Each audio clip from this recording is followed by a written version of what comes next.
आपल्याला बोलतात, कारण आपली किंमत आपणच ठरवतो. आपण त्यांना तशी संधी देतो. कधी लक्ष दिलंय का लोक आपल्याबद्दल काय बोलतात ते? कधी ते म्हणतात, हिला काही कळतच नाही, तो काही कामाचाच नाही, तिचं कोणी काही ऐकतही नाही, तिला किंमतच नाही. पण एक प्रश्न कधी स्वतःला विचारून पाहिलाय का? लोक खरंच आपल्याला कमी समजतात का, की आपणच त्यांना आपली किंमत कमी करण्याची संधी देतो? स्वतःकडे कधी पाहिलंय का? कारण जगात एक नियम आहे, जितकी किंमत आपण स्वतःला देतो ना, तितकीच किंमत हे जग, मग ते आपले स्वतःचे नातेवाईक असो, शेजारी पाजारी असो, आपली कलिक असो, कोणीही असो, ते ठरवत असतात. लोक का बोलतात आपल्याला याचा कधी विचार केलाय का? लोक बोलतात कारण बोलणं हे खूप सोपं असतं.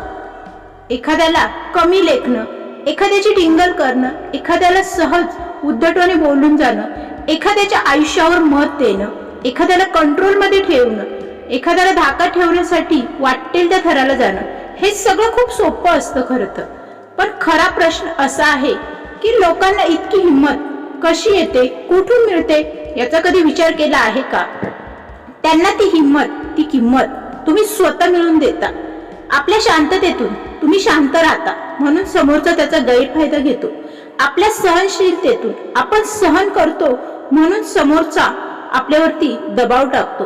आणि आपल्या कमी आत्मसन्मानातून आपण आपला आत्मसन्मान गमावून बसलेलो आहोत, याचा कधी विचार केलाय का? कधी कधी आपण लोकांना दाखवतो, माझ्याबद्दल काहीही बोला, मी काहीही बोलणार नाही, आणि त्या दिवसापासून मात्र लोक आपल्याला गृहीतच धरायला सुरुवात करतात. स्वतःची किंमत कमी करणाऱ्या सवयी आहेत पहा आपल्याला. काही लोक खूप चांगले असतात, पण त्यांची एक वाईट सवय, चूकच म्हणा, अशी असते, ते नेहमी सगळ्यांना खुश ठेवण्याचा प्रयत्न करतात. कोणी काहीही बोलले तरी जाऊ दे, मी चांगलाच वागणार, असं त्यांचा नियमच असतो. ते शांत राहतात. कोणी चुकीचं वागलं तरी ते माफ करतात, कोणी अपमान केला तरी ते सहन करतात. आणि मग एक दिवस असा येतो की त्यांना कळतं की लोकांनी त्यांना गृहीत धरलं आहे, लोकांनी त्यांचा चांगुलपणा हा पाहिलाच नाही, लोकांनी त्यांची कमजोरी निवडली, लोकांना त्यांची फक्त कमजोरी दिसते, आणि त्या कमजोरीवर मात्र ते घात करत असतात, आघात करत असतात. लोक आपल्याला तितकंच वागवतात, तसेच वागवतात. या जगात एक कठोर सत्य पहा, लोक आपल्याला तितकीच किंमत देतात, तसेच वागवतात, जितकं आपण आपल्या स्वतःला वागवतो, स्वतःला ठेवतो. त्यामुळे स्वतःला नेहमी प्रेझेंट ठेवताना योग्य पद्धतीने आणि आत्मसन्मानाने ठेवायला शिका. जर तुम्ही स्वतःला महत्त्व दिलं नाही तर लोकही देणार नाहीत, हे लक्षात घ्या. जर तुम्ही स्वतःचा अपमान सहन केला तर मात्र लोक पुन्हा पुन्हा तुमचा अपमानच करत राहतील. आणि जर तुम्ही शांत राहिलात तर मात्र लोकांना वाटेल की तुम्हाला काही फरकच पडत नाही. एक दिवस मात्र बदल घडतो बरं का. पण आयुष्यात एक दिवस असा नक्की येतो जेव्हा माणूस हे सगळं ऐकून सहन करून मात्र थकून जातो, थकतो बरं का. तो विचार करतो, मी नेहमीच का समजूतदार, मी नेहमीच का सहन करायचं, मी नेहमीच सगळ्यांचं का ऐकायचं, सगळ्यांचा अन्याय मी नेहमी का सहन करायचा, प्रत्येक वेळी मीच माघार का घ्यायची. मग असे अनेक प्रश्न, अनेक विचार माणसाला थकवतात. मी नेहमीच का सहन करायचं. आणि त्या दिवशी मात्र मग तो स्वतःलाच जागा करतो, स्वतःला एक वचन देतो, बस झालं आता सहन करणं, आतापासून मी माझी स्वतःची किंमत मीच ठरवणार, मी माझ्या स्वतःसाठी जगणार, मी माझ्या स्वतःच्या आत्मसन्मानाला जागा करणार. मग स्वाभिमान जागा होतो, तो म्हणजे स्वाभिमान. मग स्वाभिमान म्हणजे काय? स्वाभिमान म्हणजे मग अहंकार का? अचानक बदललेली व्यक्ती, बऱ्याचदा लोक त्यांना अहंकार हे नाव देतात की ती अहंकारी झाली, पण खरं तर त्या व्यक्तीने तिच्यामध्ये स्वाभिमान जागा केलेला असतो. स्वाभिमान म्हणजे जिथे तुमचा अपमान होतो तिथून शांतपणे दूर जाण्याची ताकद. ज्या लोकांमध्ये तुम्हाला किंमत नाही अशा ठिकाणी न थांबणं, दूर जाणं हेच योग्य. मग स्वाभिमान म्हणजे जिथे तुमची किंमतच नाही तिथे स्वतःला सिद्ध करत बसण्याचा हट्ट न करणं, हे देखील खूप महत्वाचं आहे. बऱ्याचदा आपण आपली बाजू सिद्ध करण्याचा प्रयत्न करतो आणि मात्र आपण थकून जातो, कारण की तिथे मात्र आपण हारलेलो असतो. स्वाभिमान म्हणजे स्वतःला इतकं महत्व देणं की कोणाच्याही शब्दांनी तुमची किंमत कमी होऊ नये. लोक बदलतात, जेव्हा तुम्ही बदलता लोकांचं वागणंही बदलतं. जेव्हा लोक तुमच्यावर हसत होते तेच लोक एक दिवस तुमच्याशी नीट बोलायला लागतात. कारण या जगात एक गोष्ट सगळ्यांना कळते, ज्याला तुमची किंमत माहीत नाही त्यांच्याशी खेळणं खूप सोपं किंवा नसतं.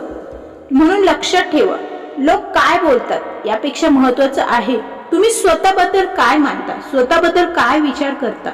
जर तुम्ही स्वतःला कमी समजलं, कमी लेखलं, तर हे जगही तुम्हाला नेहमी कमीच समजेल. पण ज्या दिवशी तुम्ही ठरवाल ना की माझी किंमत मला माहीत आहे, त्या दिवशी मात्र लोकांची भाषा बदलते, लोकांचे चेहरे बदलतात, त्यांचा तुमच्याकडे पाहण्याचा दृष्टिकोन देखील बदलतो. आणि सगळ्यात महत्वाचं म्हणजे तुमचं स्वतःचं आयुष्य ते अगदी सुंदररित्या बदलायला सुरुवात होते आणि ते कालांतराने तुमच्या लक्षातही येईल.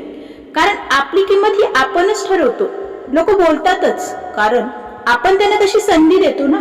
शेवटी एवढंच सांगेल, हे फक्त शब्द नाहीत, हा प्रत्येकाच्या जीवनाचा अनुभव आहे आणि प्रत्येकाने तो कधी ना कधी घेतलेला असतो. हे त्या प्रत्येक माणसाच्या भावना आहेत ज्यांनी आयुष्यात कधी ना कधी स्वतःची किंमत कमी होताना पाहिली असेल. मग ते आपले स्वतःचे असो, शेजारी असो, नातेवाईक असो, कलिक असो, कोठेही असो, कुठेतरी त्यांना हा अनुभव नक्कीच आलेला असतो. आणि म्हणूनच हा थॉट्स चॅनल मी तयार केलेला आहे, जिथे मी माझ्या भावना व्यक्त करते. अनेक अनुभवातून मी व्यक्त होत असते. इथे फक्त व्हिडिओ बनत नाहीत, इथे मनातल्या भावना बोलल्या जातात. कधी स्वाभिमानाबद्दल, कधी नात्यांबद्दल, कधी आयुष्याने शिकवलेल्या सत्यांबद्दल. जर हे विचार तुमच्या मनाला स्पर्श करत असतील तर या थॉट्स या कुटुंबाचा तुम्ही नक्कीच भाग बनू शकता. त्यामुळे चॅनलला सबस्क्राईब नक्की करा. व्हिडिओ जर आवडला असेल तर व्हिडिओला एक लाईक देखील करा. कारण तुमचे विचार कमेंटमध्ये देखील तुम्ही मला लिहू शकता आणि कदाचित तुमचा एक विचार हा कोणाच्या तरी आयुष्याला नवीन दिशा देऊ शकतो. कारण विचारांनीच माणूस घडतो असं आपण मानतो. त्यामुळे पुन्हाच भेटूया एका नवीन विचारांसोबत. तोपर्यंत लक्षात ठेवा, स्वतःची किंमत स्वतः ओळखा. कारण आयुष्यात सगळ्या महत्वाच्या गोष्टी, महत्वाचा माणूस म्हणजे तुम्ही स्वतः आहात. त्यामुळे तुम्ही स्वतःला हा महत्व द्यायला शिका. पुन्हा एकदा सांगते, चॅनलला नवीन असेल तर चॅनलला सबस्क्राईब करा. व्हिडिओ आवडल्यास व्हिडिओला लाईक करा आणि भेटूया पुन्हाच नवीन एखाद्या विषयाला घेऊन. तुम्हाला देखील एखादा अनुभव, एखाद्या नातेसंबंधांमध्ये म्हणा, समाजामध्ये वावरताना आलेले वेगवेगळे अनुभव तुम्ही नक्कीच माझ्यासोबत कमेंट बॉक्समध्ये शेअर करू शकता. तुमचे विचार मला कमेंट बॉक्समध्ये तुम्ही लिहून पाठवू शकता. भेटूया पुन्हाच. धन्यवाद.